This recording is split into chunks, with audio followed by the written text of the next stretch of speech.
कथा में मन नहीं लगता और उसके बाद भी कथा सुनी जाती है तो संशय हो जाता है, शंका हो जाती है भगवान पर। इसलिए कथा में जब भी बैठे पूरा ध्यान, पूरा मन आपका कथा में हो, क्योंकि आपके सभी प्रश्नों का उत्तर कथा में ही है।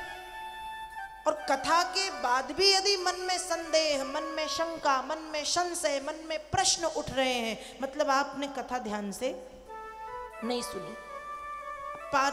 सती जी बैठी तो हैं कथा सुनने, मन नहीं लग रहा, फिर भी भोलेनाथ बैठे हैं तो बैठी हैं, सुन रही हैं, समझ रही हैं।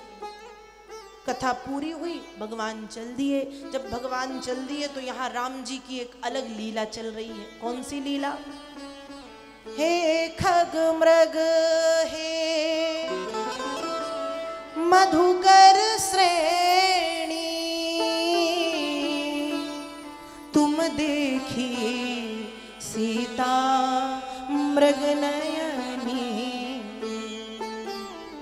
राम जी की लीला चल रही है, खगों से, मृगों से, पेड़ों से, पौधों से, पशुओं से, पक्षियों से, पत्तों से, पत्थरों से, फूलों से पूछ रहे हैं कि क्या तुमने मृग के समान नेत्रों वाली मृगनयनी सीता को देखा है? क्या तुमने जानकी को देखा है? क्या तुमने मैथिली को देखा है? क्या तुमने मेरी बल्लभा को देखा है? राम जी प्रश्न कर रहे हैं, क्या सीता नजर आ रही है? और भगवान शंकर ने ये लीला देखी। अब भोलेनाथ तो जानते हैं कि ये भगवान की लीला है, भोलेनाथ ने लीला देखी है। भोलेनाथ एक पेड़ के पीछे छिप गए और पेड़ के पीछे छिप के हाथ जोड़ के कह रहे हैं, जय सच्चिदानंद जग पावन। संसार को परम पावन करने वाले सच्चिदानंद प्रभु को मैं प्रणाम करता हूं। मैया सती ने देखा। अब सती ने कथा तो सुनी नहीं थी, संशय होना स्वाभाविक था। संशय हुआ। संशय किस बात पे? सती को संशय ये है कि मेरे प्रभु ने इस वनवासी को प्रणाम क्यों किया? जो पत्नी के वियोग में बन बन भटक रहा है, जो रो रहा है, जो पत्नी को यहाँ वहाँ ढूंढ रहा है, जो कामी पुरुषों की तरह लीला कर रहा है, क्या ये ब्रह्म राम हो सकते हैं? इसलिए सती पूछ रही है, ये कौन है? भगवान शंकर ने उत्तर दिया कि देवी सोई मम इष्ट देव रघुवीरा। जिन राम जी को दिन रात जपता हूँ, भजता हूँ, ये वही मेरे राम जी हैं। मेरे राम ये हैं। सती के मन में फिर संदेह कि ये राम, ये वनवासी, बच्चों की तरह रोने वाला, कामी पुरुषों की तरह पत्नी को खोजने वाला, पत्नी के वियोग में रोने वाला, क्या ब्रह्म हो सकता है? ये प्रभु का ब्रह्म है, ये राम नहीं, ये राम नहीं। अब तीसरी बार फिर कहती हैं कि हे नाथ, प्रभु सोई राम की अपर को जाहि जपत त्रिपुरारी, सत्य धाम सर्वज्ञ तुम कहु विवेक विचारी। भगवान आप तो सत्य धाम हैं, आप तो सर्वज्ञ हैं, बुद्धि का आश्रय, बुद्धि का सहारा लेके बताए ये कौन राम है? क्योंकि दुनिया में राम भी बहुत से हैं। एक ये राम जो पत्नी के वियोग में रो रहा है, एक बलराम, एक परशुराम जिसने अपनी माँ का गला काटा था, और भी बहुत से राम होंगे। आप किस राम की बात कर रहे हैं? भोलेनाथ को लगा कि शायद इनको हिंदी में समझ में नहीं आया, संस्कृत में समझाया। रमन्ते योगिनो अस्मिन्निति रामः। देवी ये वही राम है जो योगियों के हृदय में निवास करते हैं, योगियों के हृदय में वास करते हैं, ये वही राम है। फिर भी भरोसा नहीं हुआ, और जब भरोसा नहीं हुआ महादेव समझ गए। लागी न और उपदेश जदपि कहूँ शिव बार बहु, बोले बिहसी महेश हरि माया बल जानी जिय। महादेव समझ गए कि अब सती को समझाने का काम नहीं रह गया, सती की बुद्धि भ्रष्ट हो गई है। हरि की माया का प्रभाव, नारायण की माया का प्रभाव पड़ चुका है। इसलिए कह दिया कि देवी इतना संदेह, इतनी शंका यदि है तो जो तुम्हारे मन अति संदेहु तो किन जाई परीक्षा लेहु। देवी इतना संदेह, देवी इतनी शंका यदि है तो जाइए और जाके राम जी की परीक्षा ले लीजिए।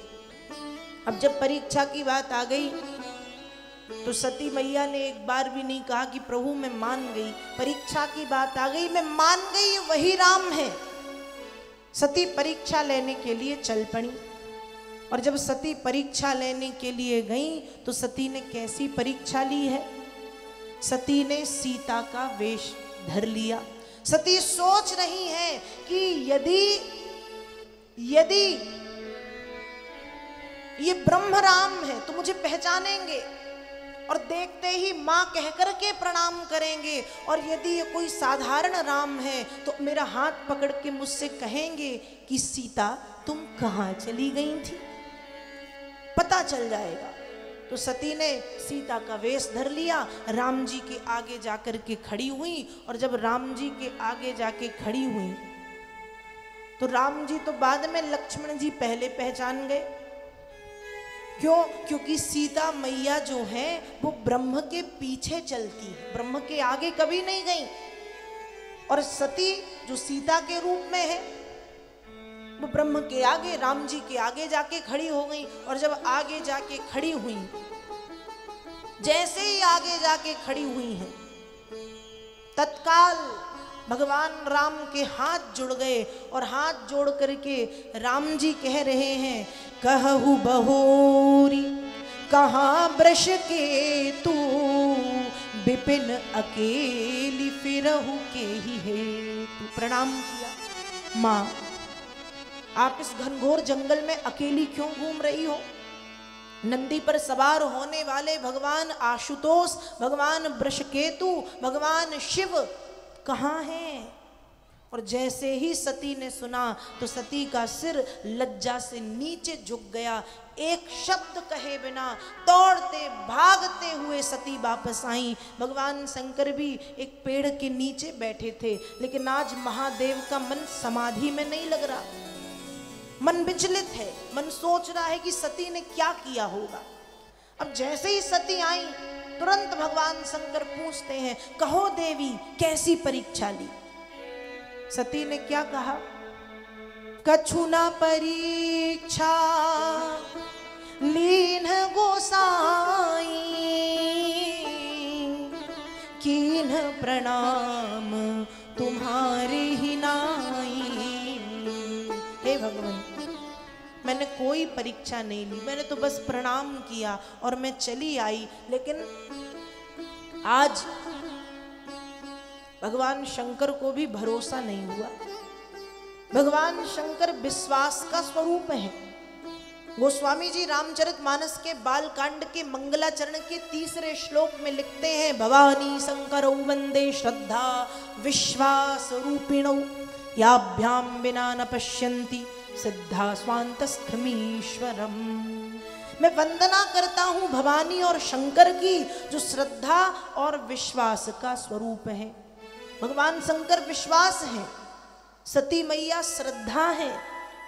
तो आज जब श्रद्धा पहुंची और विश्वास ने पूछा कि कैसी परीक्षा ली, तो श्रद्धा ने झूठ कह दिया, कछु ना परीक्षा लीन गोसाई। महाराज कोई परीक्षा नहीं ली, बस मैंने तो प्रणाम किया और आ गई। आज भोलेनाथ को भरोसा नहीं हुआ, तुरंत नेत्रबंद किए और नेत्रबंद करके जब यहाँ भ्रकुटी में देखा तो भोलेनाथ क्या देख रहे हैं? सती कीन सीता कर वेखा। भोलेनाथ ने देखा कि मेरी पत्नी ने मेरी माँ का वेश धर लिया। तत्काल भगवान शंकर ने सती का त्याग कर दिया। एक पत्नी का स्थान पति के वामांग में होता है। वामांग मतलब बाईं ओर, उल्टे हाथ तरफ। कुछ स्थान ऐसे हैं जहां पत्नी का स्थान पति के दाहिनी ओर भी होता है। सीधी सी बात, पत्नी पति के बाजू में बैठती, या तो बाईं ओर या दाईं ओर, लेकिन माँ अपनी संतान के सामने बैठती है। सती का स्थान जो महादेव के वामांग में था, वह स्थान सती से छीन के सन्मुख शंकर आसन दीन्हा, भगवान शंकर ने अपने सामने आसन दिया और भोलेनाथ विचार करने लगे, ये जानते हुए कि इन्होंने मेरी माँ का रूप बनाया है, ये जानते हुए भी इनसे यदि मैं प्रेम करूँगा तो ये मेरे भक्ति मार्ग की सबसे बड़ी बाधा है। जो अब करो सती सन प्रीति, मिटे भगति पथ होई अनीति।